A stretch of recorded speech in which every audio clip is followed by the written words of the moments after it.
함께 찾아 봉독하도록 하겠습니다. 신약성경 마태복음 10장 19절부터 20절까지 함께 봉독하겠습니다. 너희를 넘겨줄 때에 어떻게 또는 무엇을 말할까 염려하지 말라. 그때에 너희에게 할 말을 주시리니 말하는 이는 너희가 아니라 너희 속에서 말씀하시는 이 곧 너희 아버지의 성령이시니라. 아멘.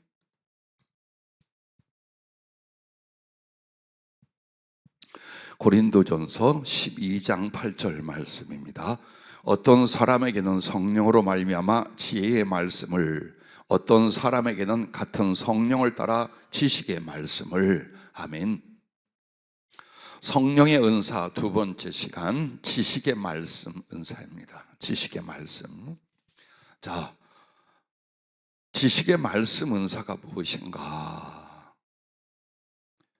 오늘 사도들이 복음을 전하러 갈 때에 어떤 고난과 핍박, 죽음의 위험이 따를 수도 있어요.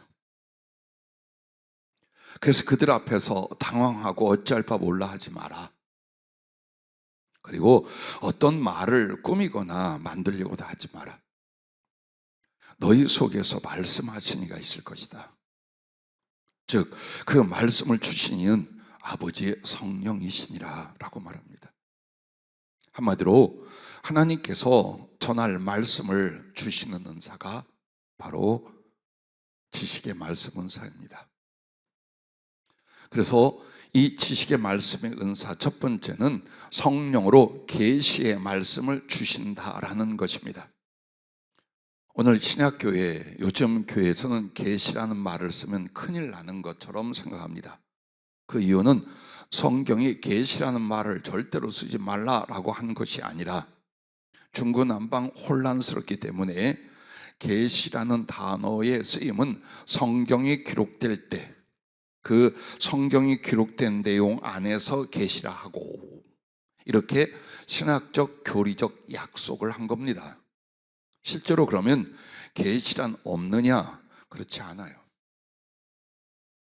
자, 예배소서 1장 17절에 사도 바울은 예배소 교회를 위하여, 오늘날 하나님의 자녀된 우리들을 위하여 무엇을 기도해 주고 있느냐? 우리 주 예수 그리스도의 하나님 영광의 아버지께서 지혜와 계시의 영을 너희에게 주사 하나님을 알게 하시고 라고 기도해 주고 있습니다. 즉 지혜와 계시를 나누어 말합니다. 성령으로 말미암아 지혜를 주시고 또 무엇인가 전할 계시를 주신다는 것을 사도 바울이 말씀을 하고 있고, 그래서 이 계시라는 말씀을 이사야에 보면은 우리가 이해될 수 있는 부분이 있어요. 이사야 45장 15절에 그 이사야가 탄식하기를 구원자 이스라엘 하나님이여 진실로 주는 스스로 숨어 계시는 하나님이시니다. 이게 진리라는 뜻은 아니에요. 그러나 사람이 스스로 발견하고 스스로 하나님을 만날 수는 없기에 숨어 계신 하나님이라고 말합니다.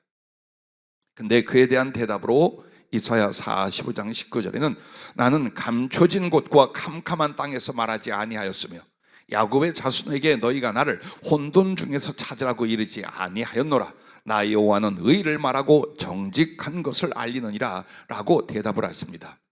즉 사람들에게는 하나님이 감춰져 계시다, 드러나지 않고 비밀스럽게 계시다, 그게 맞아요. 그러나 하나님은 일부러 숨거나 감추는 것이 아니라 사람이 모르는 것을 당연히 하나님과 그의 모든 지혜 세계입니다.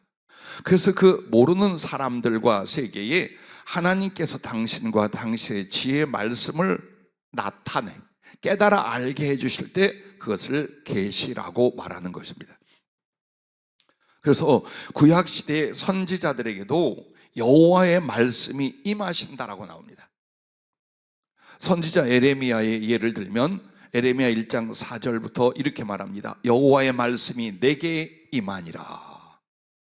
자, 우리가 성경 구절을 외우고 있거나 마음에 묵상하는 정도를 가지고 여호와의 말씀이 내게 임하니라 라고 하진 않아요. 전혀 내가 전혀 깨닫지도 생각해 보지도 않았던 하나님의 그 비밀의 작정, 그걸 선지자들에게 말씀해 주시고, 너무나 분명하고 확실한 증거와 표적 가운데 하나님 말씀이 그 개인에게 옵니다. 이 차원을 계시라고 표현을 합니다.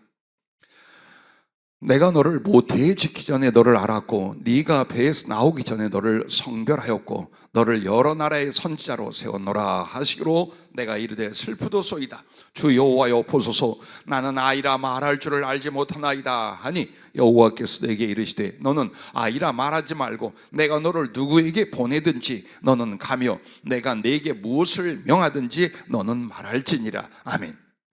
자, 에레미야도 스스로를 아이라고 말합니다. 즉 그것은 나이가 어리다는 뜻이 아니라 무지하다. 내가 어디 가서 무슨 지식으로 말을 하고 하나님의 뜻을 전할 수 있겠습니까? 그런데 우리가 어디에서 이 말을 또 듣지요? 출애굽기에서 모세를 불렀을 때 모세가 나는 혀가 뻣뻣. 여기는 아이라고 에레미야 말하고, 모세는 혀가 뻣뻣해서 말할 줄 모른다고 그래요.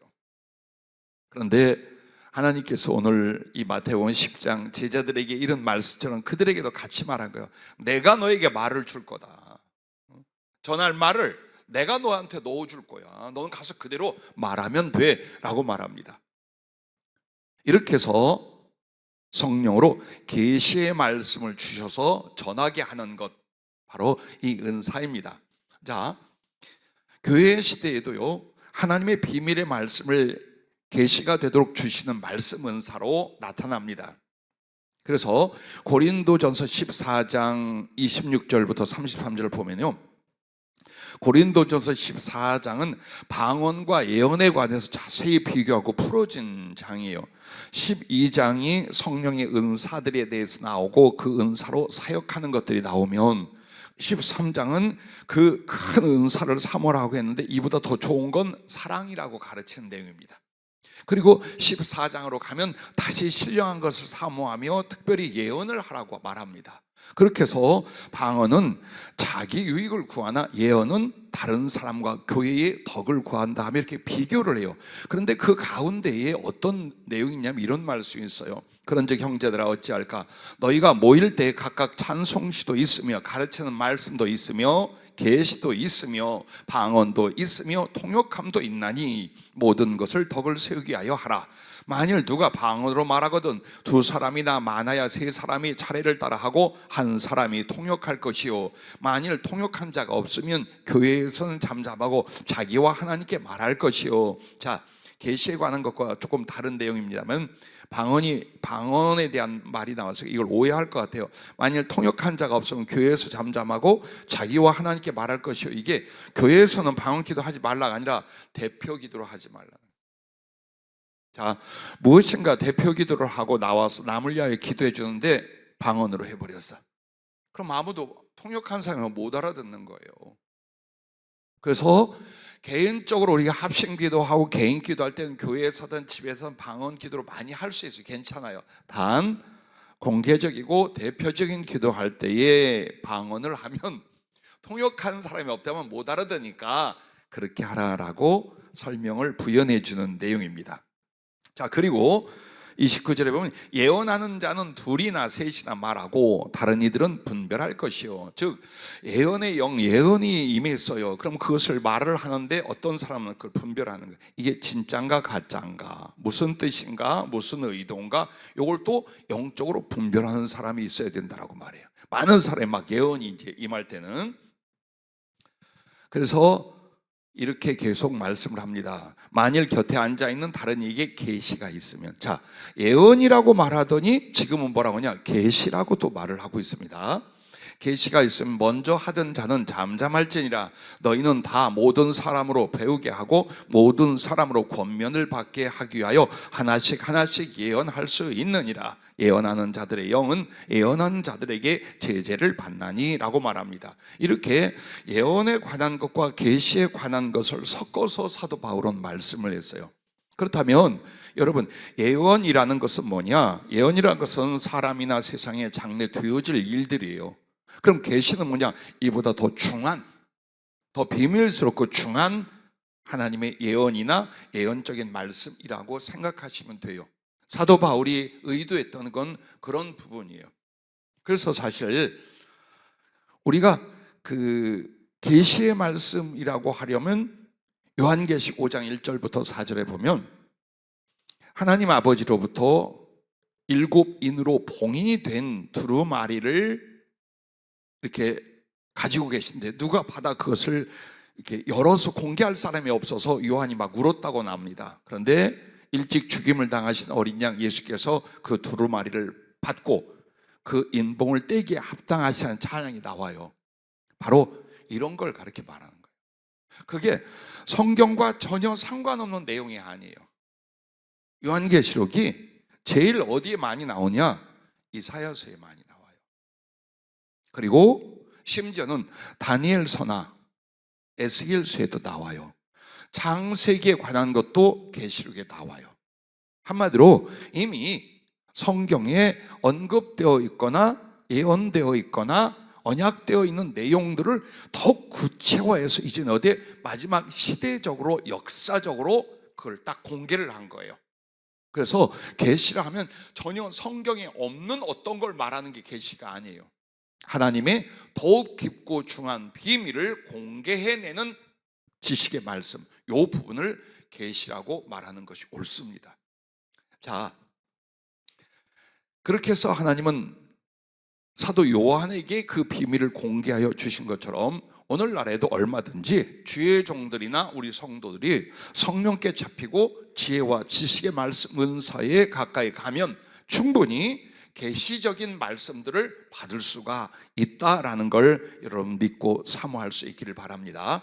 그래서 성경을 기록하도록 주신 말씀과 현대의 지식의 말씀 은사를 여러분 비교해 보면, 그러면 성경에 기록된 것이 계시라고 했는데 오늘날 현대 교회에서 지식의 말씀의 은사하고 비교를 한다면 어떨까?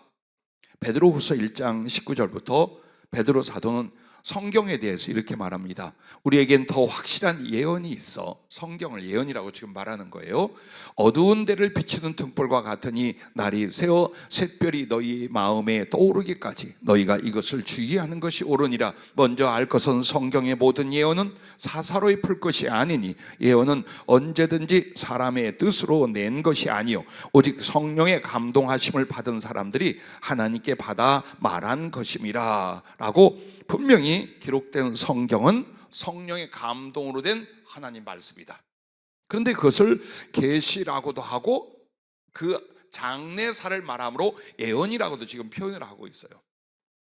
그런데 성경 자체도요, 성경이 성경을 계시에 대한 그 검증 내지는 하나님의 진리로서의 반증을 서로 해줍니다. 즉 한번 성경으로 계시가 된 거다라면 그냥 그대로 밀고 가는 게 아니에요. 성경 안에서 성경이 왜 하나님의 계시 혹은 성령의 감동으로 된 진짜 하나님의 말씀인가를 서로 연결하고 합쳐지고 풀어주고 증거하고, 이렇게 성경은 구성이 되어 있습니다.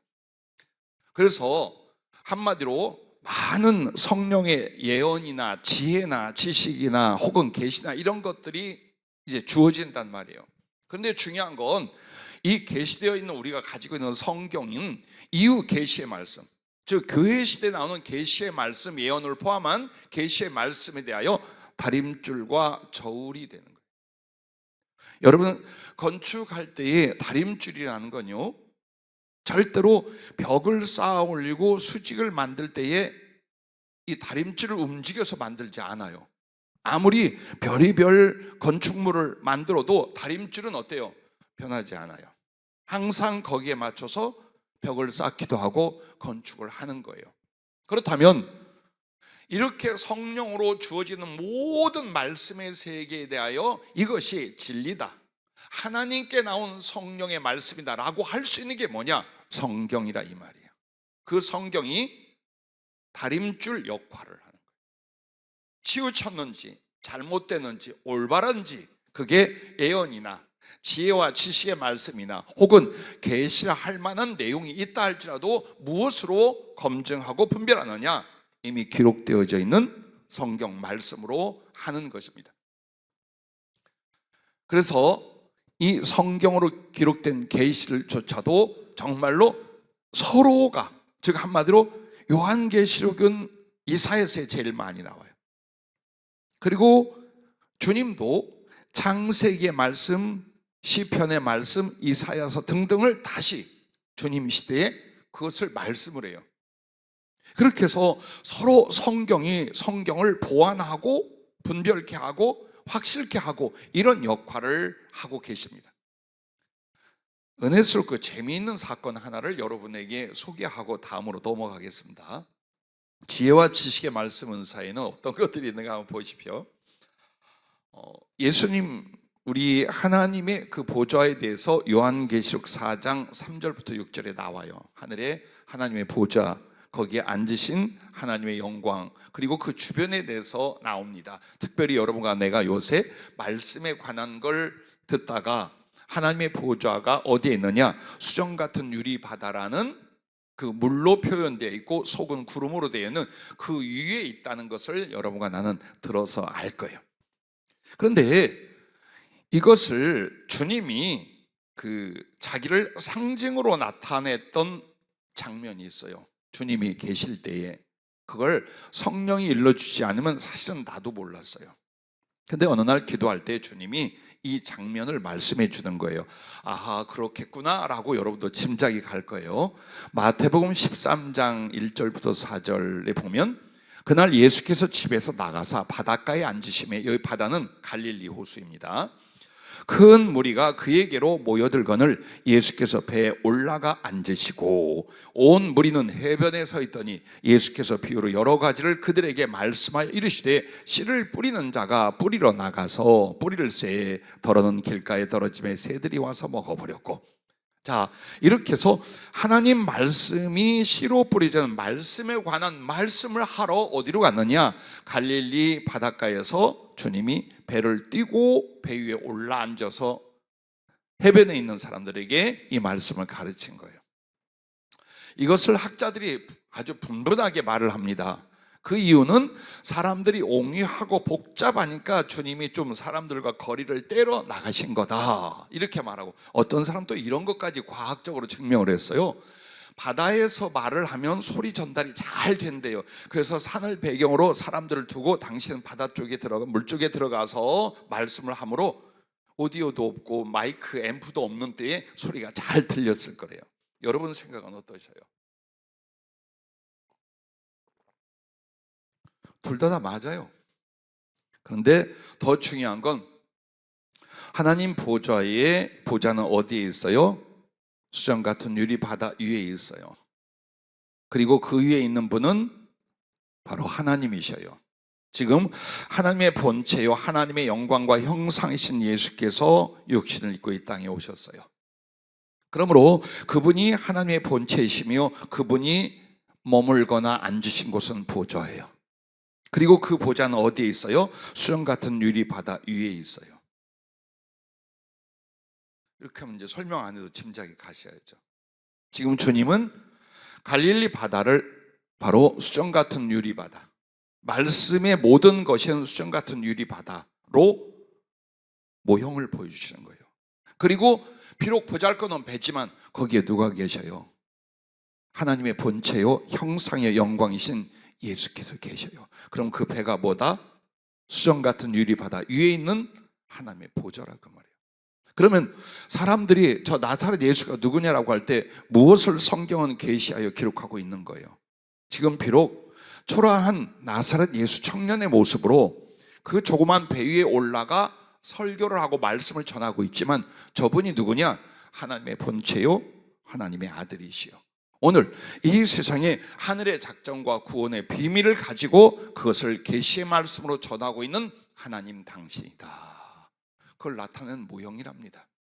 이렇게 성령은 충분히 알게끔 풀어주시고 서로 연결되게 하시고, 그리고 아하, 이 내용에 그런 숨은 뜻이 있구나는 성령이 드러내시기 전에는 이 내용을 아무도 계시록 4장과 연결 못합니다, 솔직히요. 자, 그 다음에 여기에 나온 말씀이, 이 말씀에서 여러분 창세기와 어떻게 성경이 서로 이렇게 응용되고 연합하여 계시를 나타나는가 보십시오.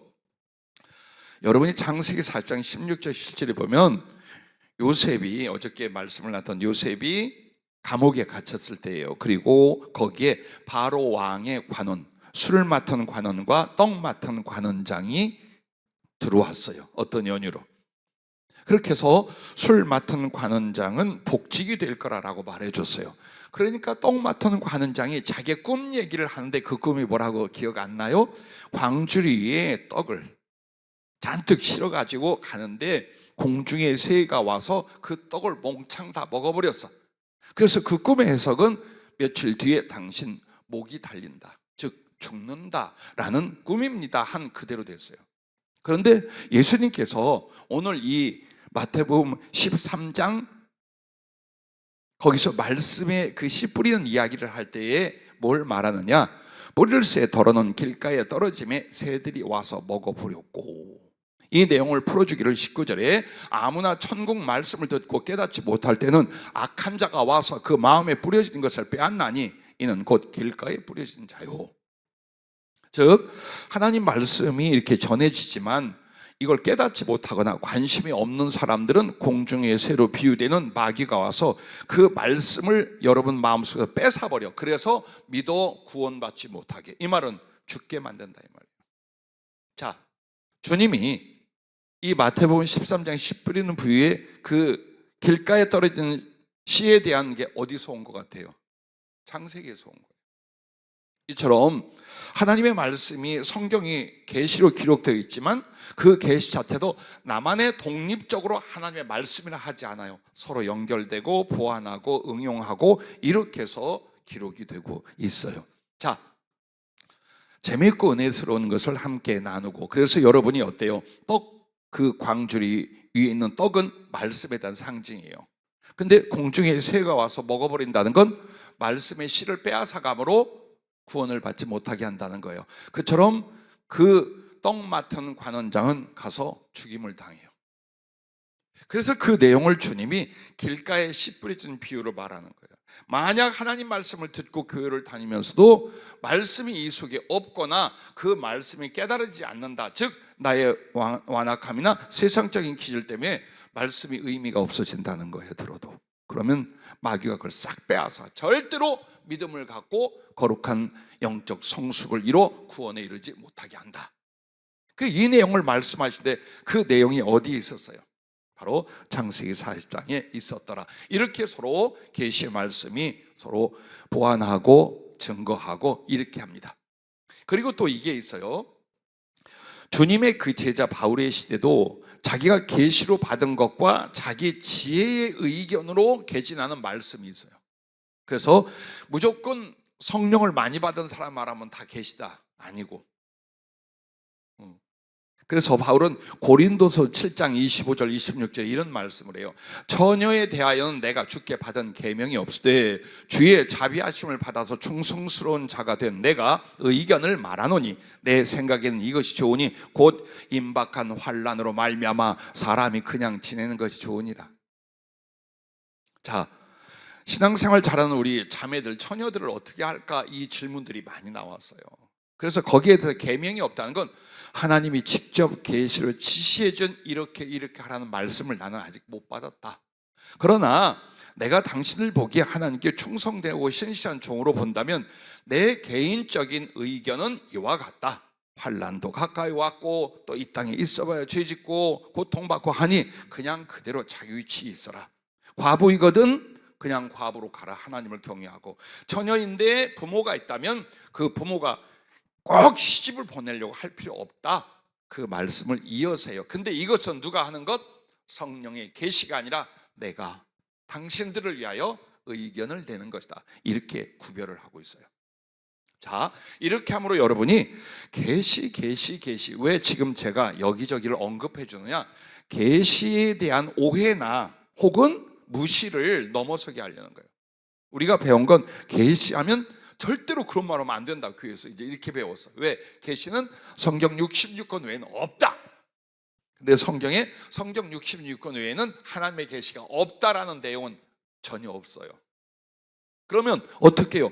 그 성경 말씀을 보아 성령님이 우리들에게 지혜와 지식의 말씀을 주는데 그 중요함, 그 무게, 그 깊이, 이것을 보아서 이게 예언인지 지식의 말씀인지 계시인지를 구별할 수 있는 거예요. 자, 때로는 이렇게 계시를 보거나 받았을지라도 그 내용을 다 공개하지 않기도 했어요. 그게 바로 고린도후서 12장 1절부터 4절에 보면 무익 하나만 내가 부득불 자랑하노니 주의 환상과 계시를 말하리라. 내가 그리스도 안에 있는 한 사람을 아노니 그는 14년 전에 셋째 하늘에 이끌려간 자라. 그가 몸 안에 있었는지 몸 밖에 있었는지 나는 모르거니와 하나님은 아시느니라. 내가 이런 사람을 아노니 그가 몸 안에 있었는지 몸 밖에 있었는지 나는 모르거니와 하나님은 아시느니라. 그가 낙원으로 이끌려가서 말로 표현할 수 없는 말을 들었으니 사람이 가히 이르지 못할 말이로다. 여러 계시를 받은 것이 지극히 크므로 너무 자만하지 않게 하시려고 내 육체에 가시 곧 사단의 사자를 주셨으니 이는 나를 쳐서 너무 자만하지 않게 하려 하심이라.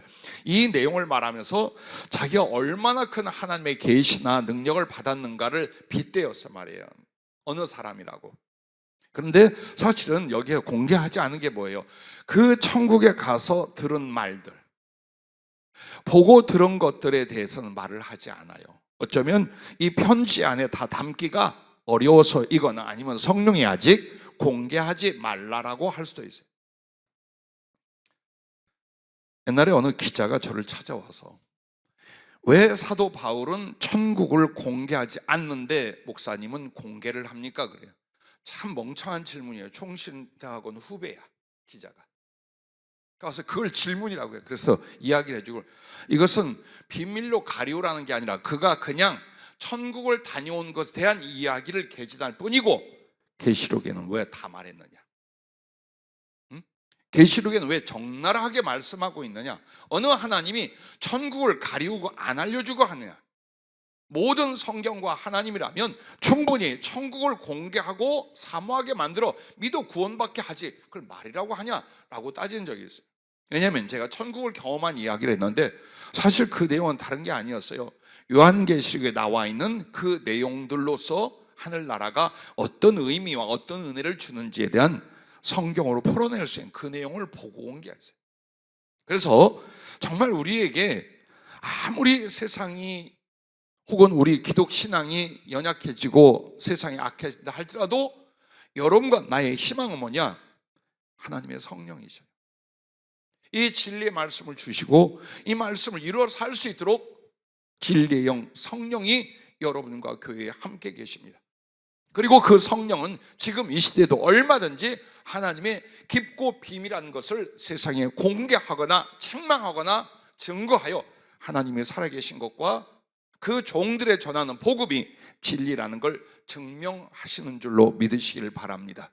그리고 나는 여러분들에게 충분히 성령의 그 부어지는 은사 중에 어제 말씀한 지혜의 말씀과 지식의 말씀 은사를 사모할 수 있기를 바라는 것입니다.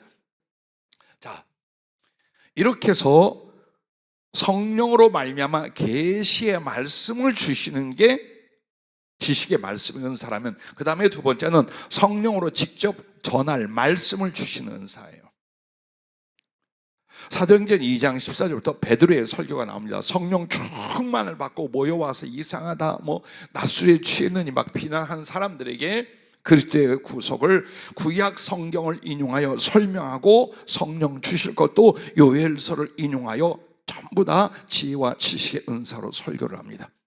그리고 거기에 성령의 강력한 표적과 역사가 함께 나타나 그날 회개한 사람이 3,000명이 넘는다고 나옵니다. 자, 베드로에게 또한 고넬료의 집에 사도행전 14장에 보면 가게 합니다. 그런데 먼저 이 성령께서 자기에게 주시는 계시, 지식의 말씀이 있어요. 그게 뭐냐면 곧 이방 사람들도 하나님이 구원하신다면 하는 거다. 유대인의 그 고집을 가지고 유대인만 구원하려고 하지 말아라는 내용을 받고 있었어요.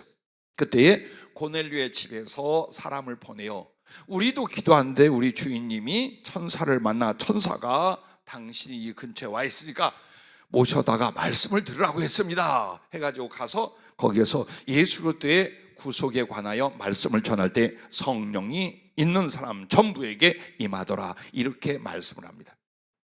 또한 스데반이라는 그 7교회 집사를 세웠을 때에 그 집사 스테반 집사님이 어떻게 복음을 전하냐? 스테반이 지혜와 성령으로 말함을 그들이 능히 당하지 못하더라. 왜? 그 주변 예루살렘은 전부 다 어때요? 유대인들이요, 바리새인이요, 전문 서기관과 율법학자들이 가득해요. 그런데 그냥 한 교회의 집사님인데 그가 예수 그리스도의 구원과 하나님의 아들 되심을 전하는데 아무도 감당을 못해. 얼마나 그 지혜와 지식이 정확하고 깊고 풍성한지 감당을 하지 못해요. 그래서 이를 갈고 쳐 죽이는 데까지 가게 되죠. 또한 사도 바울을 회개시킬 때 아나니아라 하는 제자가 있었어요. 근데 그에게도 주님이 나타나 말씀을 줘요. 지금 어디로 가면 그가 나를 만나 눈이 멀어서 네가 올 것을 나에게 듣고 기다리고 있으니 너는 가서 기도해 주라 라고 주님께 말씀을 받아요. 이것도 어떻게 보면 계시적인 말씀이기도 하지만 어떤 거예요? 직접 주님이 가르치고 무엇을 하라고 지시하는 지식의 말씀 은사예요. 그래서 지식의 말씀의 은사가 있다면 성령이 직접 이렇게 인격적으로 여러분에게 말하고 지시하고 가르칠 수 있어요. 그래서 여러분에게 성령을 받되 내가 받았는지 안 받았는지 모르고 교회 다닌 이 정도가 아니라 어마어마한 은혜의 세계, 진리의 세계, 능력의 세계, 사랑의 세계, 신비의 세계가 있다는 걸 여러분이 성경을 보면서 그게 오늘날에도 우리에게 그 성령님을 통해 충분히 주어질 수 있음을 믿으시기 바랍니다. 자, 그렇게 하고 그 말씀을 따라 바울을 찾아가서 전합니다. 이렇게 예수께서 네가 길가에서 만난 그 예수께서 나한테 이러이러하여 너에게 전하라고 했어 하고 그 말씀을 전하고 안수했더니 눈이 멀었었죠.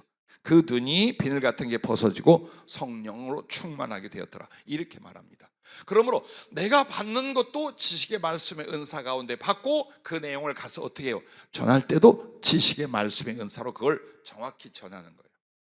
그리고 이게 성령으로 나타남 성령의 은사로 할 때는 뭐가 따라옵니까? 정확한 지식과 지혜와 적용이 따르면 동시에 성령의 감화나 표적이 따르게 되어 있습니다. 얼마나 좋아요. 하나님의 사람들, 교회 다니는 사람들이 이렇게 주시려고 했던 거예요. 굉장히 오해가 뭐냐?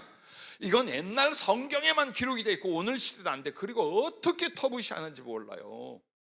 이거 위험하지 않습니까? 어떤 책에도 그렇게 썼더라고요. 왜? 자기가 하나님이 되는 거 아닙니까? 하나님이 내게 이렇게 말씀해 주니까 너 이렇게 하면 이러면 자기가 여러분 그러다 죽으려고? 만약에 성령의 모든 말씀과 역사를 사칭하면 구원이 없어요. 그때부터 성령 모독죄가 돼요. 이는 회개도 안 되고 구원도 없어요. 그래서 우리가 성령을 참 사모하고 즐거워하고 감사 여기되 성령님 따라 순종만 하면 돼요. 그러나 그 성령을 거스리고 모욕할 때는 하나님 당신 자체에 대해서 모욕하는 게 돼요. 그러므로 삶과 더욱 성령에 잡혀가는 사람들은 언제나 육신적이고 인격적인 문제보다 그 성령 앞에 복종하고 진실한 문제를 생명으로 여기며 충만해져 가야 합니다. 꼭 그러셔야 됩니다. 그러므로 그렇게 해서 전인격적으로 하나님이 말씀으로 성령으로 만들면서 주시는 은사는 사칭하지 않는다, 거짓하지 않는다, 욕심으로 빠지지 않는다, 오직 하나님의 사랑과 선한 뜻을 온전히 전하는 것으로 끝나 사람들에게는 구원과 하나님의 은혜를 나누고 하나님께는 영광을 돌리게 하더라. 그걸 위하여 성령이 여러분에게 많은 은사, 특별히 지혜와 지식의 말씀의 은사를 주고 계신 것입니다. 그래서 이렇게 여러분이 생각을 하면 되는 거예요. 자, 계시적인 말씀은 아주 깊은 비밀과 이 시대 혹은 역사적으로 공개되지 않은 하나님의 말씀을 물론 성경과 다 풀어내어 적용될 수 있지만 그 내용을 어느 날 누군가에게 주기 시작을 해요. 그러면 그게 지식의 말씀 은사 중에서 계시적인 말씀을 전하는 것이고 그 뒤에 어떤 내용이든지 어느 교회에 가서 어느 집 신방할 때 누구를 만날 때 오늘 네가 만날 누구에게 이 내용으로 성경 이 내용을 가지고 이렇게 해라. 이걸 깨닫게 하고 이걸 지키게 하고 그 결과는 이렇다고 말해줘라. 이렇게 하십니다. 그렇게 하십니다. 여러분과 내가 만나 나눴던 신방도, 오늘 교회에서 나누는 말씀도, 개인적으로 여러분을 영적 점검할 때도 사실은 성령이 그렇게 하신 것입니다. 자, 그리고 이제 중요한 것은 여러분과 내가 이걸 알아야 돼요. 그 지식의 말씀이나 계시적인 말씀은 애언성이 강해요. 단지 성경을 풀거나 구원에 대한 이야기를 풀어주는 걸로 끝나지 않고 그것의 결과, 시간이 지나고 세월이 흘러 어떻게 될 것과 어떤 일이 있을 것으로 쭉 나가게 합니다. 그렇게 해서 전하는 이나 그것을 받는 이들이 이건 분명 성령이 하신 말씀이구나, 혹은 하나님이 우리에게 그 거룩한 지혜와 지식으로 주고 계시구나를 알게끔 해요. 알게끔. 누구나 전부 다 내가 성령이 내게 말씀했어요, 성령이 내게 지시했어요 라고 할 수 있어. 예, 할 수 있어요. 근데 그게 개인 위로와 개인 자기 자신을 깨닫는 차원인지, 어디에 가서 누구에게 어떤 일에 어떻게 무엇을 전하라 하고 선지자들에게 하는 것처럼 하는 건지는 우리가 구별을 해야 돼요. 그렇게 해서 여러분이 지혜와 지식의 말씀은사가 이렇게 자리를 잡고 점점 커져갈수록 그 말씀의 깊이와 정확성과 크기가 점점 커지게 되어 있습니다.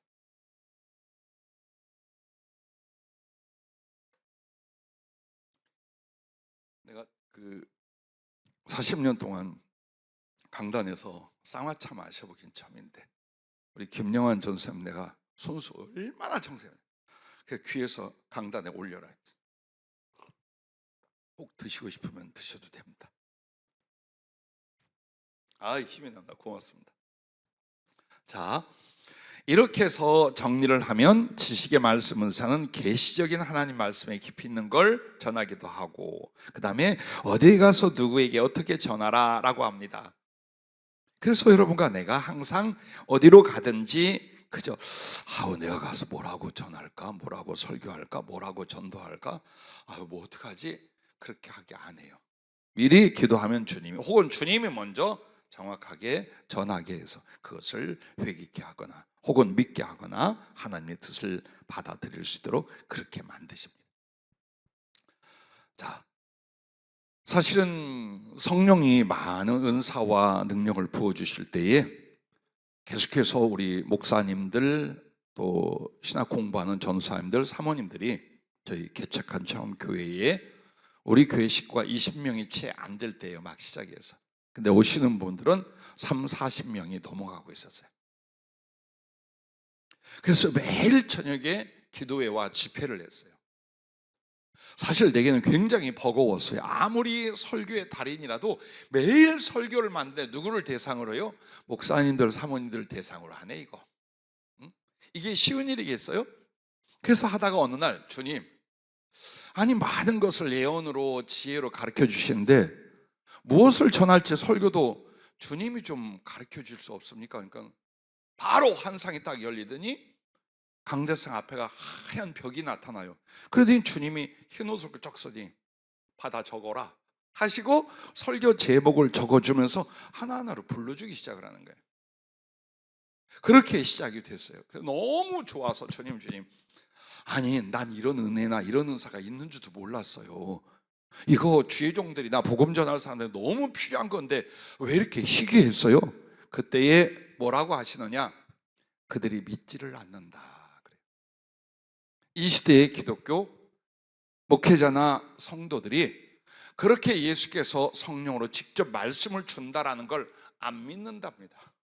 성경에는 기록이 되어 있고 수없이 많은 하나님의 사람들이 그 은사를 받아 복음을 전해 왔는데 오늘 이 시대는 위험하다 이 핑계를 대면서 안 믿는다는 거예요.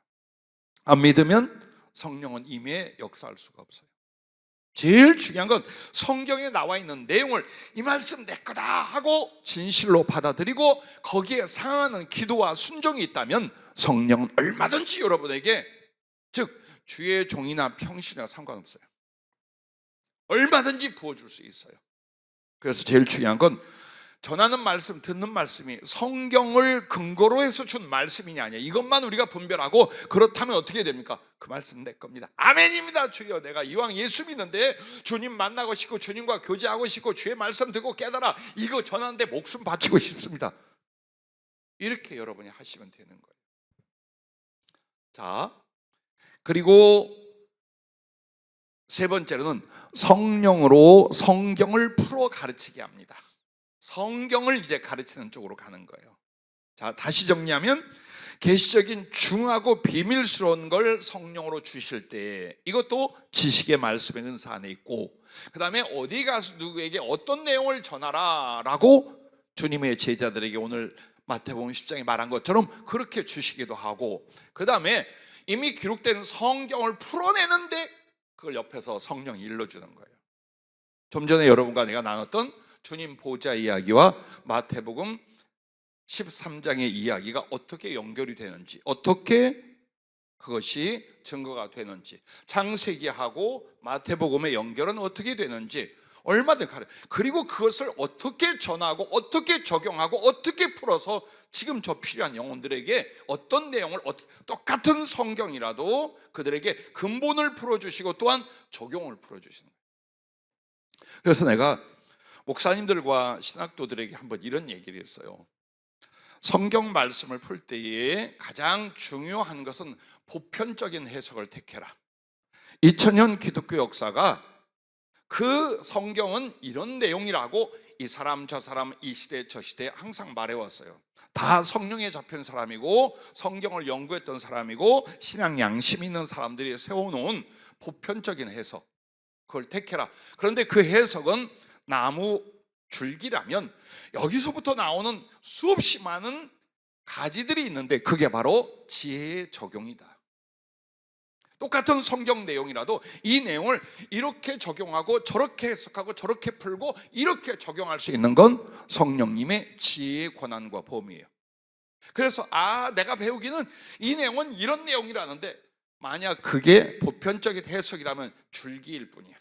나무는 줄기만 있는 게 아니에요. 가지가 더 많아. 그래서 여러분이 성령님의 지혜나 지식의 말씀은 같은 성경 말씀이라도 때를 따라 상황에 따라 누군가에게 혹은 주님이 더 직접적으로 이 말씀을 적용 풀고 해나가는데 엄청난 지혜를 제공해 주시더라. 할렐루야. 이렇게 되는 은사예요. 그래서 사실 그 성경에 나와 있는 사도, 선지자, 교사, 목사, 복음 전하는 자, 이런 식으로 성경을 전하고 가르치는 사람들의 직분이 있어요. 그런데 그들의 공통점이 뭐냐? 그 시대는 전부 다 이렇게 성령의 지혜와 지식의 말씀을 받은 사람들이 그걸 전하고 가르쳤어요. 사실은 우리도 충분히 그럴 수 있어요. 믿고 기도하고 순종하고 충성한다면 얼마든지 여러분들이 평신도 일지라도 혹은 주의 종으로 안수받아다 할지라도 이후에 우리가 그렇게 복음을 전하게 하실 줄로 믿습니다. 그래서 여러분과 내가 잘 아는 내용 중에 하나가 브리스길라와 아굴라 그리고 아볼로라는 세 사람 이야기입니다.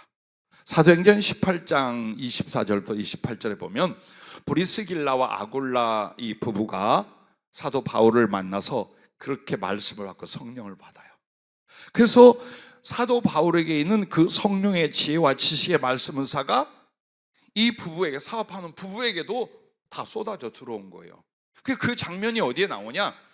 알렉산드리아에서 난 아볼로라 하는 유대인이 에베소에 이르니 이 사람은 언변이 좋고 성경에 능통한 자라. 그가 일찍이 주의 도를 배워 열심으로 예수에 관한 것을 자세히 말하며 가르치나 요한의 세례만 알 따름이라.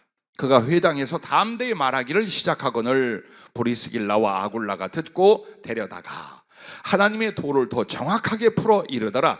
아볼로가 아가야로 건너가고자 하므로 형제들이 그를 격려하며 제자들에게 편지를 써 영접하라 하였더니 그가 감에 은혜로 말미암아 믿은 자들에게 많은 유익을 주니 이는 성경으로서 예수는 그리스도라고 증언하여 공중 앞에서 힘있게 유대인의 말을 이김이르라. 자, 지식의 말씀 은사가 어떻게 전이되고 결과를 어떻게 가져오는가를 보십시오. 성경을 풀게 돼 있어요. 지혜는 성경과 함께 하나님의 섭리와 다스리는 그 말씀의 세계 전체에 대하여 말하고 가르쳐 줄 수 있는 거고, 지식의 말씀이란 뭐가 기준이 돼요? 성경이 기준이 돼요.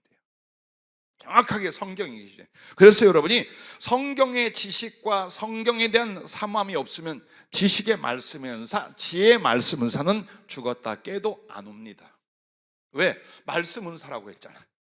그냥 지혜와 지식이라고 말하지 않고 지혜의 말씀 은사, 지식의 말씀 은사라고 그랬어요. 이게 바로 말씀을 위하여 말씀으로 말미암아 주어지는 하나님의 지혜와 지식이란 뜻이에요. 자, 그렇게 해서 이 평신도였던 브리스길라 부인이죠, 아굴라 남편이죠, 두 사람이 일을 하고 사업을 하고 애를 써서 고생하며 뒷바라지하고 있는데 이미 그들에게는 어때요? 말씀의 지혜와 성령의 지식의 은사가 와 있었어. 그래서 어느 날 굉장히 성경에 능통하고 말 잘하는 아볼로라 한 사람이 와서 말하는데,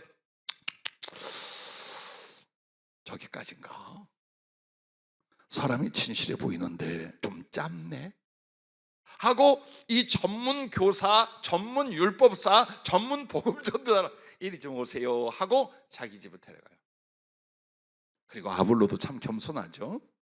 그들에게 예수 그리스도의 도를, 그 십자가의 도를 쫙 풀어가. 할렐루야 하고, 아볼로가, 에베소는 소아시아 지역이잖아요. 아가야는 그리스예요. 그리스 지역이에요. 아가야, 고린도, 마케도니아 이렇게 있어요. 이제 그리로 가려고 하는데 편지를 써줘요. 우리 편입니다. 복음 전도자입니다. 귀하게 여기고 대접해서 도와주십시오. 그리고 간데 아닌 게 아니라 이 사람이 어떻게 됩니까? 얼마나 강력하게 그 지역과 교회에 유익을 줬느냐? 성경으로서. 물론 이것은 구약 성경이 대부분이었겠죠. 아직 복음서는 좀 있을 때예요. 그래서 신약은 완성이 안 됐을 때예요. 가서 예수는 그리스도라고 증언했는데 어떻게 했어요? 유대인들의 그 율법을 가지고 따지고 기독교를 공격하는 그 일에서 완전히 KO 시켜버렸어요. 이렇게 해서 지식의 말씀의 은사가 바울로부터 그 가르침을 받고 성령으로 함께 기도하던 두 부부에게 임하고, 그들이 가까이 하여 가르치고 기도했던 이 사람에게 또 임한 거예요. 자, 우리도 그래야겠죠? 우리도 그럽시다. 여러분이 얼마나 하나님 말씀을 사모하고 매달리냐, 여기에 달려 있어요. 자, 그래서 성령이 이런 말씀을 해요. 지식의 말씀 은사는 깊은 샘에서 솟아나는 생수와 같아 항상 신선하고 새롭고 결코 마르지 않는다. 계속 하나님의 말씀 나온다라는 거예요. 그래서 성령은 초대교회와 사도들도 언제나 구약 성경과 주님의 그 복음, 이걸 교과서로 풀어서 적용하고 가르쳤어요. 어디를 가든지. 그래서 여러분이 지식과 지혜가 올 때 중요한 경험이 있습니다. 성경이 깨달아지기 시작해요. 전에는 아이고 참 두껍기도 하다 성경책. 우리 목사님은 성경 여기 말하고 저기 말하고 여기는 아이고 죽겠어 아주 하고 관심도 없어요. 그런데 성령의 지혜나 지식의 은사 혹은 그것을 향하여 움직이는 은혜가 오잖아요. 말씀이 귀에 들어오며 깨달아져요. 이번 주에 올지 몰라요.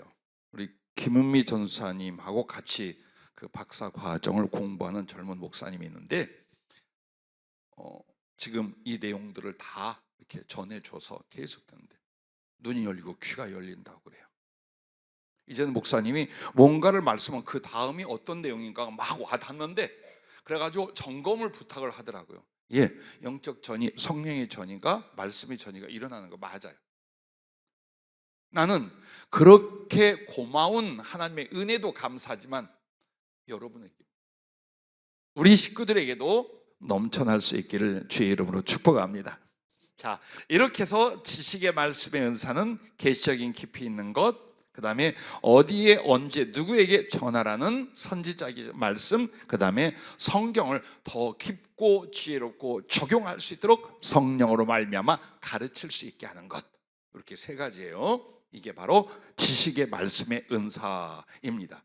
그러니 여러분과 내가 평생을 말씀으로 살아요. 그걸 깨닫고 나한테 적용을 하고 지키고 살아야 돼요. 거기에서 기쁨과 위로와 소망과 사랑을 가져야 돼요. 그리고 이걸 남에게 가르치고 전해야 돼요.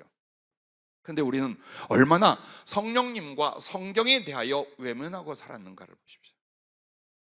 이게 얼마나 마이너스였던가.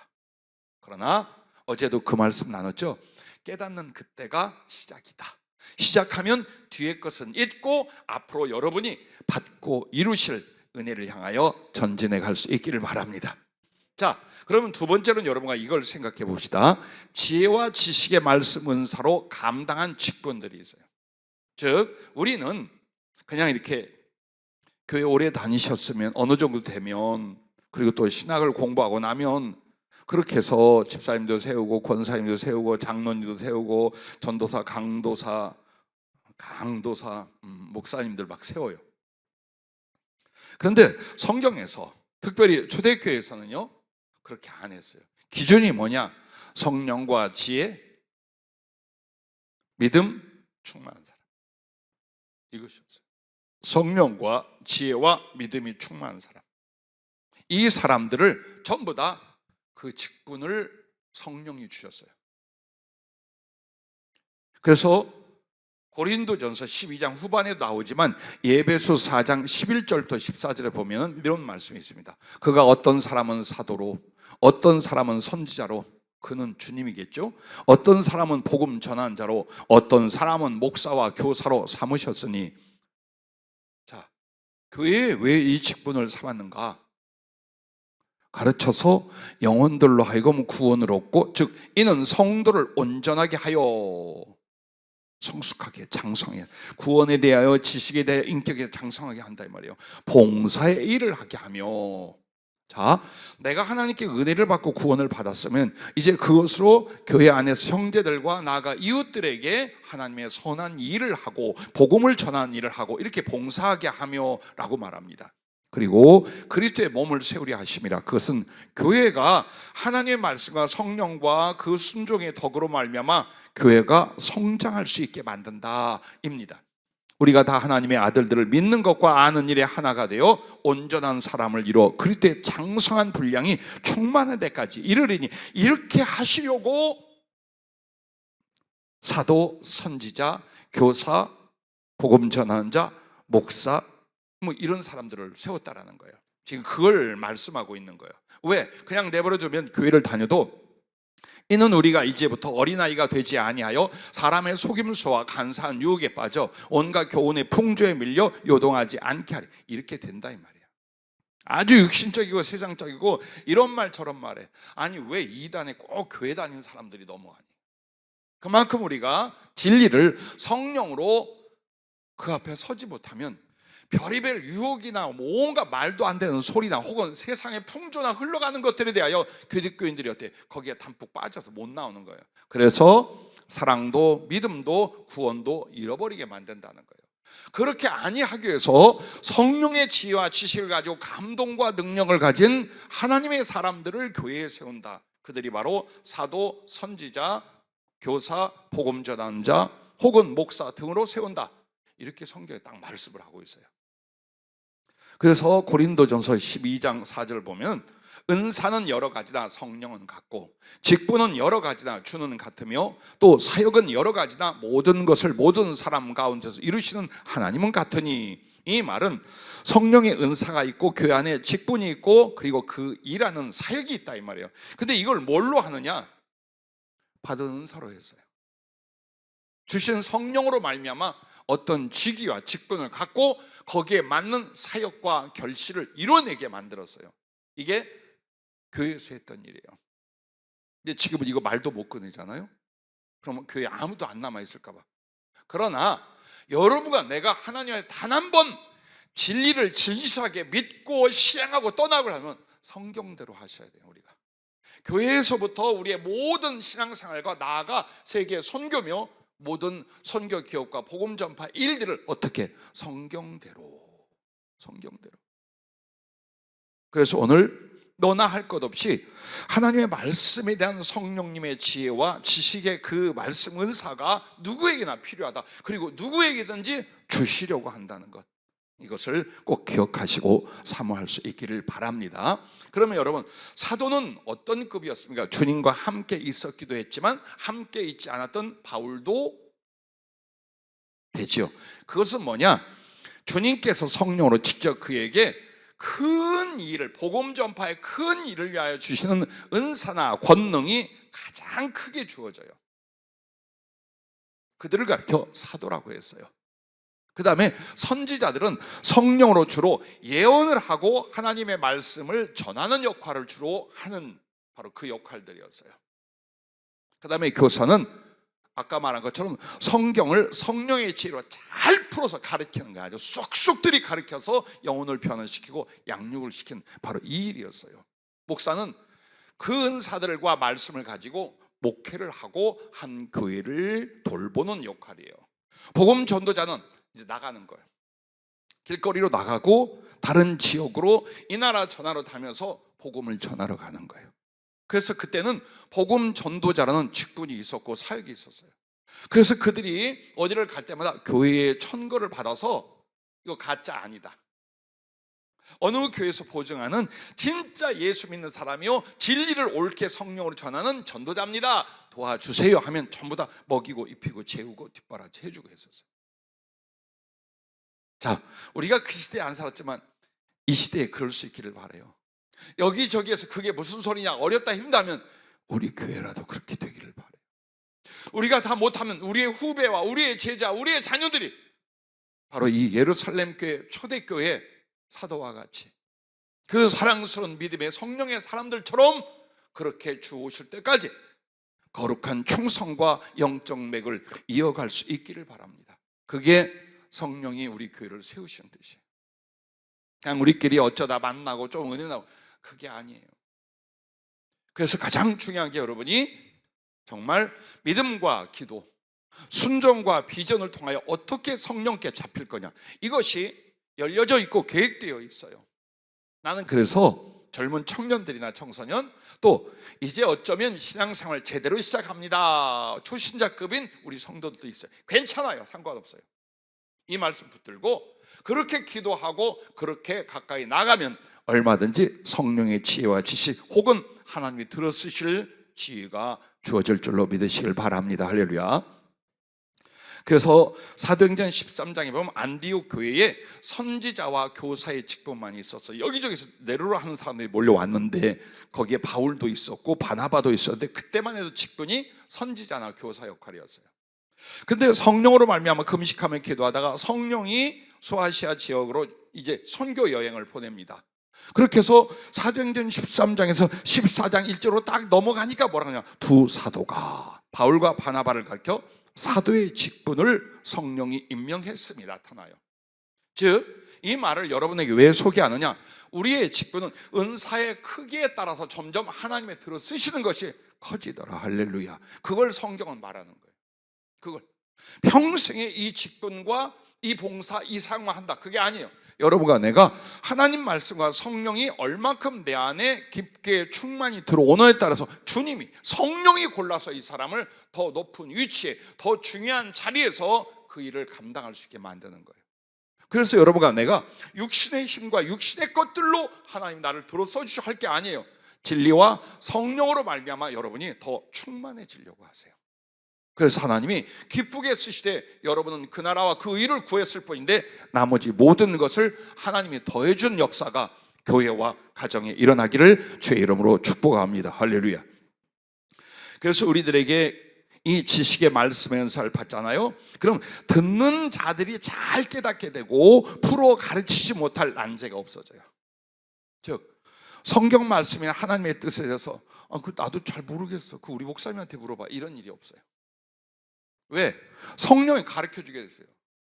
그 성경을 가지고 저 사람에게 지금 전하고 어느 주제로 어떤 내용을 가르치려 하는데 성령님이 가르쳐 주기 시작하는 거예요. 풀어주기 시작하는 거예요. 그러니까 사람들에게 충분히 아하 하고 깨닫게 하면서 동시에 어때요? 막히는 부분이 없어요. 그렇게 만드신답니다. 그리고 지혜와 지식의 말씀 은사로 가르치고 전도할 때 깨달음, 회심, 그리고 영혼의 장성함과 함께 성령의 나타남이, 즉 표적이 확실하게 함께 나타납니다.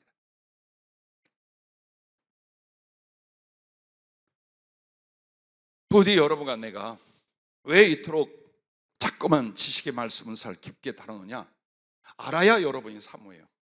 알아야 그게 그런 거구나. 그래서 사모하고 그 은혜에 도달할 수 있는 거예요. 지식의 말씀 은사는 성령의 말씀이 먼저 들려야 돼요. 그리고 깨달아지며 전하도록 지시를 받게 됩니다. 여기까지는 가셔야 돼요. 왠 줄 알아요?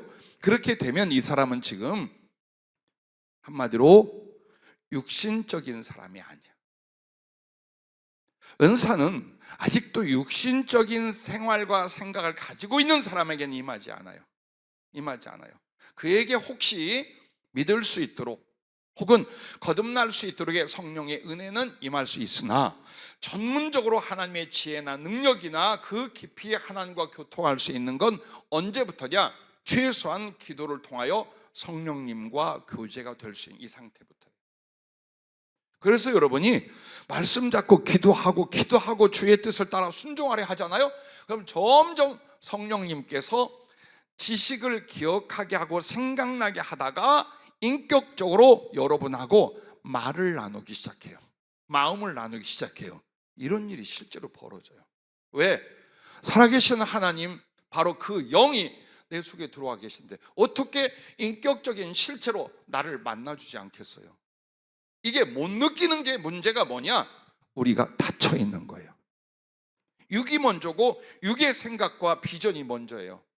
그래서 기도가 그렇게 중요하지 않고 말씀이 그렇게 중요하지 않아. 그런데 기도와 말씀만으로 성령이 임하게 돼 있어요. 즉 기도와 말씀이 얼마나 하나님께 중요하고 내게 중요한가를 깨달아 직접 사모하고 들어오기 전에는 성령의 직접적 역사가 안 일어납니다. 절대로. 즉 그리스도인을 구원하고 그들을 인격적으로 하나님이 쓸 수 있는 그릇으로 다 키워낼 수 있는 게 뭐예요? 말씀과 기도예요. 그래서 성령님이 그 사람을 잡아서 세우고 장성케 하고 들었을 때 있어서 기도와 말씀이에요. 그러면 이 기도와 말씀 자체가 여러분 우리에게 무엇을 말하느냐? 여러분과 내가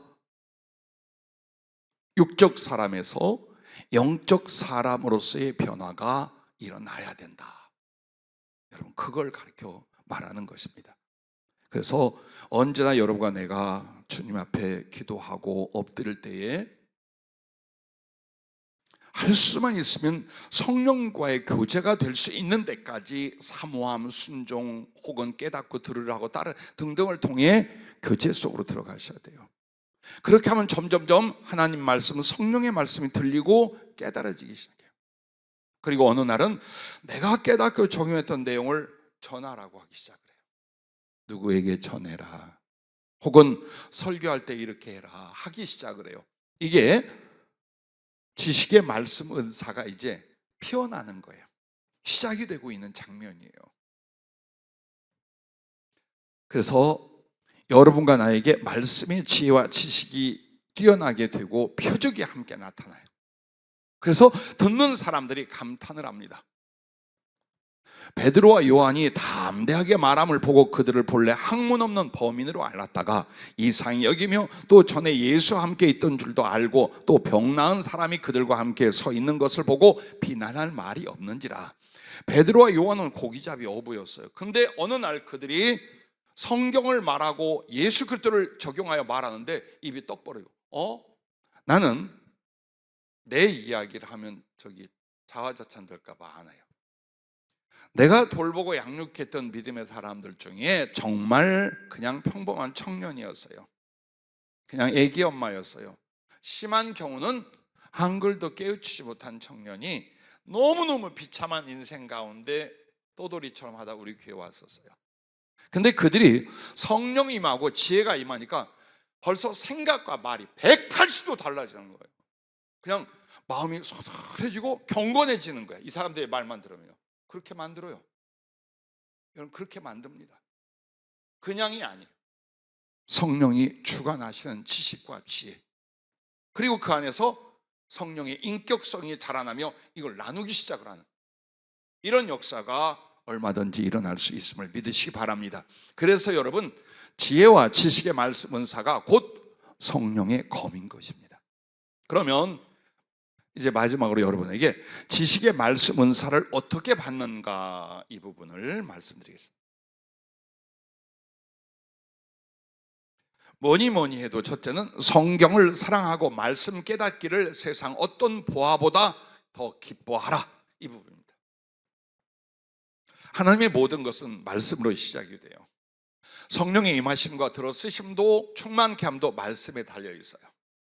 그래서 여러분이 말씀을 기뻐하고 사랑하지 않는 사람이 말씀의 은사가 온다? 안 되겠죠. 어림도 없겠죠. 당연히 안 와요. 그래서 정말 어리석고 답답 이렇게 신앙생활을 평생 하게 돼요. 긴 것도 같고 아닌 것도 같고 이리 갔다 저리 갔다 이렇게 연약하고 흔들린 이유가 뭐냐? 그 깨닫는 말씀과 공급되어 있는 살아있는 말씀의 역사가 내 안에 없어요. 은사 이전에 그게 없어. 그래서 이 사람 계속 흔들리는 거예요. 방황하고 헤매이고 좌절하고 번뇌하고 넘어졌다 일어나고 이걸 계속하는. 그런데 여러분과 나에게 성경 말씀이 그것도 성령으로 말미암아 내 안에 깨달아지고 믿어지게 하고 나의 마음과 인생을 주관하기 시작한다면 어떻게 여러분이 주님과 동행하고 주의 뜻대로 세워 그 형통과 복된 하나님의 들어쓰심이 일어나겠습니까? 그래서 무조건 여러분과 나는 성경인데 그 성경을 사랑하고 말씀 깨닫기를 여러분이 얼마나 좋아해요. 제가 자주 쓰던 말이 이거예요. 예전에 그 성령의 나타남에 대하여 사모하던 이들이 캐나다 토론토 집회를 가려고 그랬어요. 우리나라에서 평범한 가정주부 뭐 이런 몇몇 분들이 나한테 와서 점검 받는 거예요. 목사님 토론토 집회에 가면 성령이 확 받아가지고 올까요? 그럼 내가 내 견해로 말하지 않고 주님이 보여줬는데 거기를 가는데 보니까 불이 있긴 있어요. 근데 절대로 붙어오지 않는 불이야. 즉 자기들이 누리고 경험하는 정도이지 이게 다른 사람들에게 영적인 전이 성령의 전이가 일어날 분량이 아니야. 그러므로 모닥불은 조금 있는데 가서 아무리 쑤시게 넣고 연료를 넣고 해도 붙여오지를 못해. 그래서 주님이 너 차라리 여기 엎드려서 말씀 듣고 기도해라. 그게 더 빠를 거다. 그분은 그렇게 됐어요. 그리고 여자 목사님 됐어요. 자, 우리가 정말 하나님 앞에 왕창 어떤 은혜를 받고 기적이 일어나는 걸 바라기도 해요. 그러나 언제나 명심하십시오. 여러분이 거기를 갈 때 성령의 불을 받으러 갈 게 아니라 주님과 내가 만약 기꺼이 가시했던 한마디의 말씀을 거기에서 깨닫고 오려고 하면 100번 보내줍니다. 난 여러분이 그러기를 바라요. 제주도에서 신령하게 말씀 잘 가르치는데 좀 다녀오겠습니다. 갔다 와. 한마디를 깨닫기 위해서라도 그 정도는 대가를 치를 마음을 여러분이 가져야 돼요. 진리를 깨닫는 것, 하나님의 마음과 그 말씀을 깨닫는 것, 이걸 위하여 어떤 희생이라 치르겠다. 여기서부터 성령의 지혜, 성령의 지식의 말씀이 시작이 돼요. 근데 아이고 내가 처지가 이렇고 형편이 이렇고 아이고 죽겠어. 그리고 성경은 언제나 있고 또 많은 참고서도 있고 더 좋은 건 목사님이 잘 풀어주잖아. 안 돼요. 정말 여러분이 이 성경에 대해서 뚫고 들어가려고 해야 돼요. 다 하나씩 씹어서 먹고 내 뱃속에 들어가게 만들려고 해야 돼요. 여기서부터 성령님 쪽에서 지혜 쪽 은사들이 시작이 돼요. 왜? 지혜도 지식도 무엇을 근거로 한다고 그랬어요? 성경을 근거로 해요. 그래서 제가 많은 우리 주의종들에게 이런 얘기를 해요. 성령님의 언어는 성경입니다. 그래서 성경의 지식이 없으면 성령님이 가르치고 말씀할 수가 없습니다. 영어가 안 되면 영어권에서 활동할 수 없는 것처럼 성경의 지식이 없으면 성령님이 내게 말하고 남에게 말할 거리를 못 준다 이 말이에요. 그걸 아셔야 돼요. 그래서 이 성경을 예수님으로 나의 생명으로 정말 사랑하고 사모하는데 그럼 어떻게 해야 되냐? 그 깨닫는데 어떤 보화보다도 그 하나의 깨달음을 훨씬 여러분이 소중히 여겨 기뻐하는 데까지 가라 이 말이에요. 그래서 시편 119편 97절부터 몇 구절을 소개해드리면 성경에 하나님 말씀에 미쳐있는 정말 사랑하고 기뻐하는 사람들의 고백을 들어보십시오. 내가 주의 법을 어찌 그리 사랑하는지요. 내가 그것을 종일 작은 소리로 묵상한단 말이에요. 읍절이나이다. 주의 말씀의 맛이 내게 어찌 그리 단지요. 내 입에 꿀보다 더 단이이다. 그러므로 내가 주의 계명들을 금 곧 순금보다 더 사랑하나이다. 이렇게 되시기를 바랍니다. 여러분 가슴속에서 이런 일이 일어나기를 바랍니다. 자, 그렇게 해서 여러분이 이 성경이 너무 어느 날부터 좋아지는 거예요. 그냥 예배 때 들고 오는 것도 귀찮아서 핸드폰 보는데 내가 이거 뺏을 수도 없고 가르칠 수도 없고, 왜 거기 있대? 나더러 그래. 자, 봐요. 여기 나오잖아, 성경 말씀. 그래요? 그 노트도 하나? 여기다 노트 하면 돼요. 그냥 폼으로라도 들고 다녀. 이 얼마나 소중해요. 얼마나 멋져요. 여기에서 예수님을 만났고, 여기에서 내 영혼이 거듭났어. 여기에서 모든 하나님의 사랑과 지혜로 내가 살고 있어. 이 성경이 얼마나 소중해. 여기에 정말 여러분의 기쁨과 눈물이 다 쏟아져야 돼. 그래서 뭐 하나 느끼려 하고 깨달으려 하고, 또 그것을 어떻게 나한테 적용하고 내 인생에 살아보려 하고 남에게 나누려 하고, 이 부분이 여러분에게 일어나셔야 됩니다. 자, 그 다음에는 주님과 성령으로 교제하고 순종하기에 전심전력하라는 겁니다. 즉 계속해서 여러분은 성령님하고의 교제, 즉 성령으로 말미암아 나의 진짜 인격적인 교통이 이루어지는 데까지는 여러분이 어때요? 기도 순종이 일어나셔야 돼요. 그렇게 해서 그렇게 교제하면서 여러분 어때요? 그 성령님이 결국 나에게 뭘 가져다 줘요? 돈을 가져다 줘요? 뭘 가져다 줘요? 하나님의 진리와 생명을 가져다 줘요. 그래서 그 진리에 대하여 여러분이 순종하는 거예요. 많은 사람이 성령을 체험하고 소멸이 되고 끝나요. 이유가 뭐냐? 성령은 여러분에게 위로도 하고요, 사랑도 주고요, 생명도 주고요, 예언도 주고 약속도 줘요. 근데 중요한 건 여러분이 그걸 다 어떻게 자기 걸로 만드냐? 순종으로 만드는 거예요. 많은 사람이래요. 계속해서 여러분에게 예언이나 주님의 어떤 평가나 혹은 말씀이 나가잖아요. 또 그 귀담아 듣는 사람들이 있더라고요. 근데 물어요. 어떻게 자기 기도하는데 또렷이 들린대. 들어도 괜찮아요. 그런데 중요한 건 여러분 이게 있어요. 아무리 좋은 예언과 약속이 있어도 순종이 없으면 물거품입니다. 그러면 왜 예언하느냐? 예언은 그 방향으로 가라는 것이요, 갈 때, 즉 순종할 때 분명히 너의 것이 된다는 약속이에요. 그러나 중요한 건 순종으로 하는데 그 예언이 어떻게 이루어져요? 그걸 알고 받아야 돼요. 그래서 어떤 더 큰 꿈과 약속과 주의 비전이 성령의 예언으로 제시됐을 때 여러분은 더 경건한 두려움으로 내가 꼭 지키자.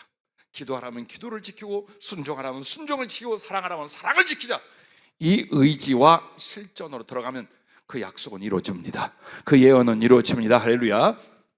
그렇게 해서 여러분이 성령으로 교제하고 순종하게 전심전력해야 돼요. 그래서 기도할 때도 여러분 제일 중요한 게, 주여 내가 이게 급하고 저게 필요합니다. 그게 아니에요. 주님 내게 깨닫게 해주십시오. 성령님 내게 말씀해 주시면 종이 듣겠습니다. 그렇게 할게요. 깨닫게 해주십시오. 들을 수 있게 해주십시오. 그래서 여러분에게 내가 소리를 내는 기도, 내가 강청하는 기도보다 더 중요한 게 듣는 기도예요. 듣는 기도. 내 처지와 나의 마음을 모르실까요? 알아요. 그런데 나는 주님의 처지와 마음을 몰라. 그러니 무슨 사랑이 되고 연합이 되고 무슨 들어쓰심이 일어나겠냐고요. 우리는 육신이고 연약한 죄인이에요. 그래서 내가 먼저 가만히 있는데도 하나님의 마음이, 하나님의 계획이, 하나님의 뜻이, 하나님의 사랑이 뭔지 몰라. 그래서 어떻게 해요? 겸손히 사모하여 들을 수 있어야 돼요. 주님 마음을 나한테 알려주세요. 내가 어떻게 되는지 깨우쳐 주세요. 내가 무엇이 잘못과 부족입니까? 무엇으로 하나님을 기쁘시게 할 수 있겠습니까? 오늘 작은 말씀을 주신다면 내가 즐거이, 아니면 나를 깨부숴더라도 그걸 순종하겠습니다. 듣게 해주시옵소서. 기도 속에 이게 있어요.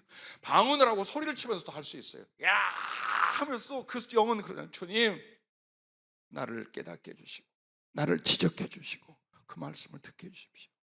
주님의 그 사랑과 그 마음을 나로 알게 해주십시오. 얼마든지 영은 방언을 하고 소리를 질러도 가슴은 그렇게 여러분이 나타낼 수 있어요. 그렇게 해서 아래에 있는 기도 많이 필요해요. 그러나 이 아래에 있는 기도보다 더 중요한 건 들을 수 있도록 경청할 수 있는 기도가 되게 하라. 이때부터 이 신자는 큰 변화를 가져요. 엄청난 변화가 일어나요. 근데 안 들어. 맨날 지 생각과 지 고집이나 지 말만 하려. 그 기도는 무리다. 그 기도는 들이받는 기도다. 그래서 여러분과 내가 하나님께 기도할 때 거룩한 진리의 법칙이 있어요. 지금 우리가 기도하러 왔는데 너 누구한테 왔느냐, 이거부터 시작합니다. 전지전능하신 창조주 하나님, 구원의 하나님, 심판 하나님, 그 하나님 앞에 여러분 직접 나온 거예요. 인격 대 인격, 존재 대 존재로 직접 나와요. 이 믿음의 의식을 먼저 가져야 돼요. 그리고서 거기서 함부로 말할 수 있나요? 함부로 감정이고 이 좋지 않은 거 막 뱉을 수 아니지. 그러면 그 하나님을 내가 안 믿는 거지. 믿는다면 어때요? 삼가 조심하며 경청하려고, 변화되려고, 혹은 하나님께 순종으로 자기를 바치기 위하여 기도하기 시작하는 거예요.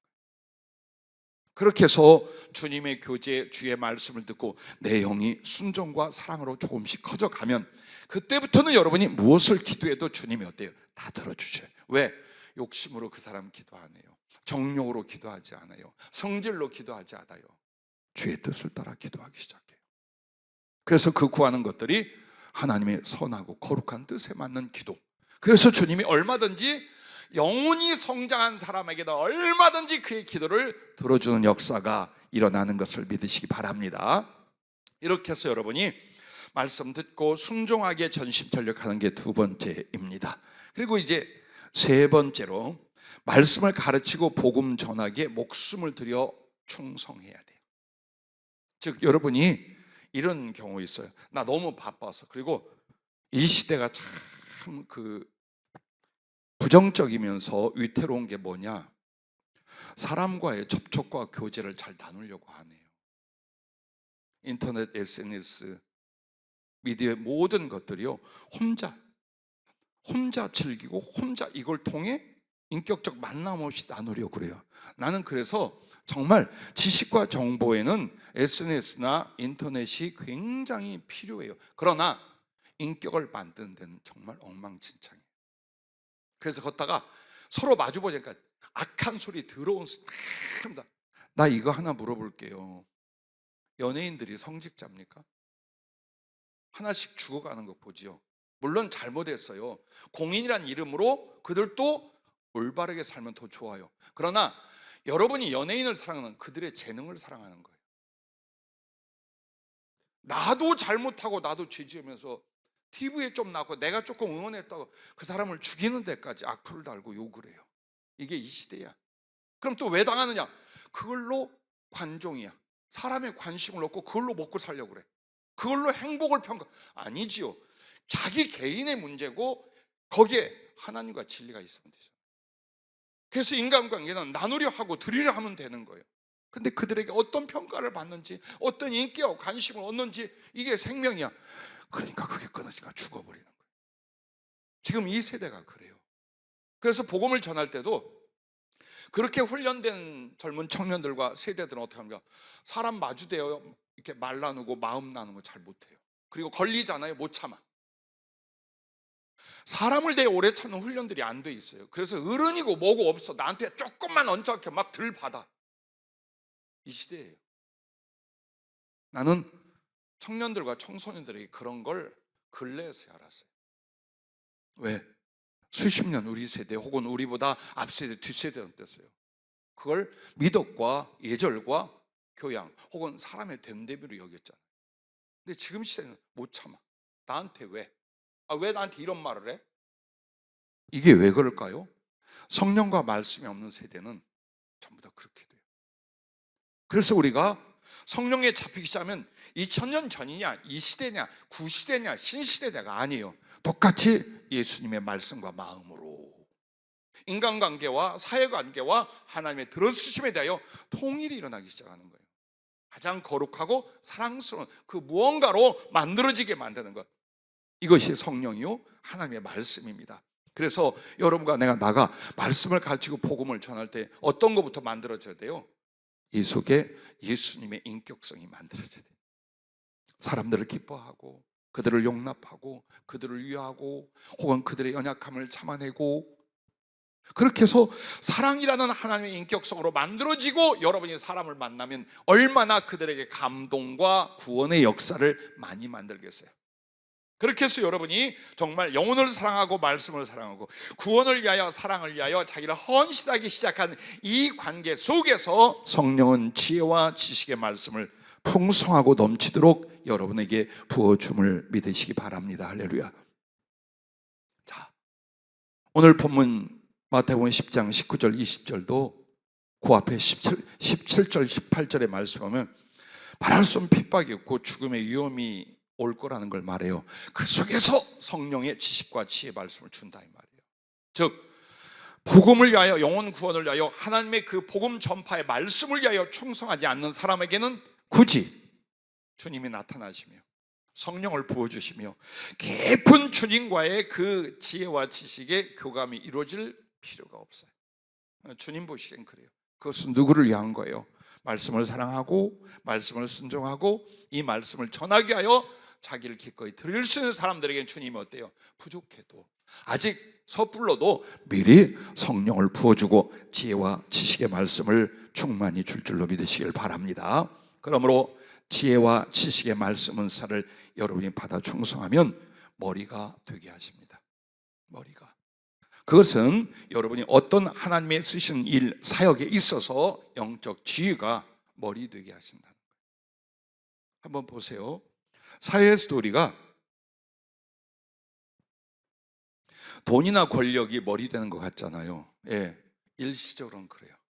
근데 그들을 지휘하는 게 누구냐? 지혜의 사람이에요. 사회도 그래요. 그럼 영적 세계는 더더군다나 하나님의 지혜라면 여러분이 어떻게 돼요?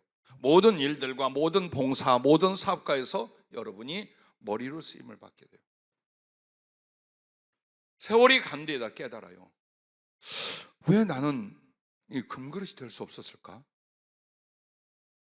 그러면 직접적인 원인은 성령과 지혜가 내게 임하지 않았다는 걸 알 거예요. 그럼 왜 나는 똑같이 신앙생활인데 성령과 지혜가 임하지 않았을까? 여러분은 그 성령의 지혜와 지식의 말씀을 받기 위하여 어떤 헌신과 복종, 사모함이 있었나요? 이 부분 이제 결여되는 거예요. 그래서 성령의 지혜와 지식의 말씀이 임하면 그냥 있지 않다. 하나님의 공동체, 하나님의 사역에서는 그들을 머리의 지혜로 쓰신다. 두 번째가 성령의 검으로 사용하십니다. 즉 한마디로 복음 전파와 영혼 구원을 위한 모든 사역을 교회가 하고 성도들이 합니다. 여기에서 탁월한 능력이 나타나기 시작하는 거예요. 함께 지켜본 여러분이 조심스러운 말입니다. 수없이 많은 우리 교인들과 만남이 있고 말씀 나눔이 있고 또 특별히 여러분이 지켜보는 것처럼 어디선가 누군가를 성령이 이끌어 오십니다. 그들에게 급속한 하나님의 뜻을 따르거나 회개하거나 혹은 그 비전을 위하여 하루에 바꾸십니다. 대부분 보면 그날 바꾸셔요. 뭘로? 성령의 지혜나 지식 말씀으로 옳게 전하면 깨달음도 있지만 성령의 감화와 역사 같이 가요. 그래서 어떤 영혼을 만나서 지질이 안 바뀌어요. 물론 있어요, 그런 사람도. 그런데 갈급하고 사모했던 사람들은 그날 확실하게 인생을 결정하거나 하나님의 뜻을 쫓아 그 나눈 말씀, 어떻게 보면 가벼운 상담 같아요. 그러나 그 속에서 성령이 주신 지혜나 지식의 말씀을 통해 분명히 하나님과 그 뜻을 발견하고 급히 변화되는 수없이 많은 사람을 봤어요. 앞으로 우리들의 인생과 복음 전파 사역에서 여러분이 성령의 검으로 사용되시길 바라고, 그리고 무엇보다도 금그릇으로 쓰임을 받는데 주님의 모든 소유를 그에게 맡겨주십니다. 마태복음 24장에 보면 청지기 비유가 나오잖아요. 그럼 청지기는 누굽니까? 먼저 구원을 얻고 성령과 말씀을 받아 이 말씀을 전하고 하나님의 생명과 사랑을 나누어줘야 될 위치에 있는 신자들을 가르쳐 말하는 거예요. 근데 그들이 내게 주신 성령과 하나님의 말씀, 그 생명을 가지고 부지런히 교회 안에와 교회 밖에 나누어졌어요. 때를 따라 나누어졌어요.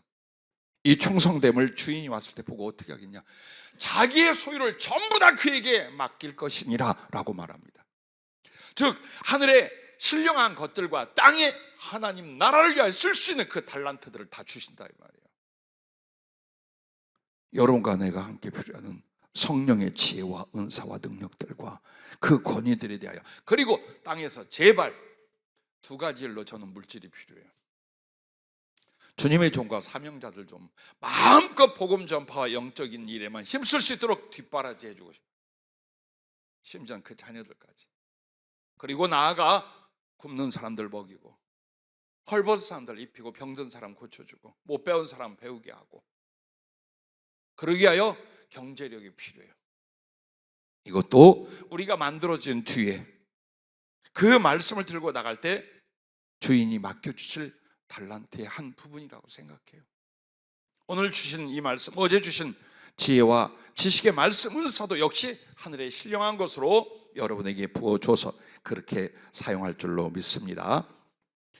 부디 여러분과 내가 이걸 기억하십시오. 지혜와 지식의 은사가 참 필요하다. 그런데 그걸로 말미암아 주님과 가장 깊은 사랑의 친구가 됩니다. 가장 사랑하는 사이가 됩니다. 왜? 지혜와 지식은 들어온 정보, 나가는 말이 아니에요. 주님과 여러분과의 사이가 되는 거예요. 아는 만큼, 사랑한 만큼, 그래서 충성하는 만큼. 왜 지혜의 말씀, 지식의 말씀이 중요하냐? 남들을 일깨우는 데 필요하기도 하지만 내가 그리스도를 알고 사랑하게 돼요. 주께서 그만큼 나의 마음속으로 임하셔서 나와의 기쁨, 우정과 사랑을 만드시는 거예요. 그게 지혜의 말씀, 지식의 말씀이에요. 어제 주님께 물었어요. 누구에게 지혜와 지식을 주십니까? 간단하게 이렇게 대답해요. 내가 사랑하는 자. 이런저런 말씀 안 해요. 누구에게 지혜와 지식을 주십니까 주님? 하니까 내가 사랑하는 자. 그럼 그가 누구입니까? 요한복음 15장 15절. 이제부터 너희를 종이라 하지 아니하리니 종은 주인에게 하는 것을 알지 못함이라. 너희를 친구라 하였노니 내가 내 아버지께 들은 것을 다 너희에게 알게 하였습니다. 근데 그 친구가 누구였어요? 너무나 사랑하기에 친구를 해서 죽을 수 있는 사람. 예수님처럼 우리도 주님을 너무나 사랑하여 목숨을 바친다면 주님이 그때부터 뭘 한다는 거예요? 아버지께 들은 모든 건 다 우리에게 가르쳐준다. 이게 뭐예요? 지혜와 지식의 말씀 은사. 그러니 이 지혜와 지식의 말씀 은사로 인하여 우리가 탁월하게 복음을 전하고 다른 사람을 돕더라도 끝난 게 아니라 예수님을 가장 알고 예수님을 가장 사랑할 수 있는 당신과 그 깊이 있는 사랑의 친구가 되게 하는 것입니다. 말씀을 끝냅니다. 따라해 주시기 바랍니다. 지혜는 머리라면 지식은 입이니라. 주님이 하신 말씀. 자, 이제 정리가 되죠? 어제 우리가 말씀을 나눈 지혜의 말씀 은사는 머리, 즉 눈과 귀랍니다. 왜? 우리가 보고 들어. 그래서 우리 안에 지혜가 생겼어요. 그럼 지식은 뭐냐? 이걸 표현하고 전하는 거예요. 이게 바로 지식의 말씀 은사래요. 충만하시기 바랍니다. 조속히 빨리 넘치시길 주의 이름으로 축복합니다.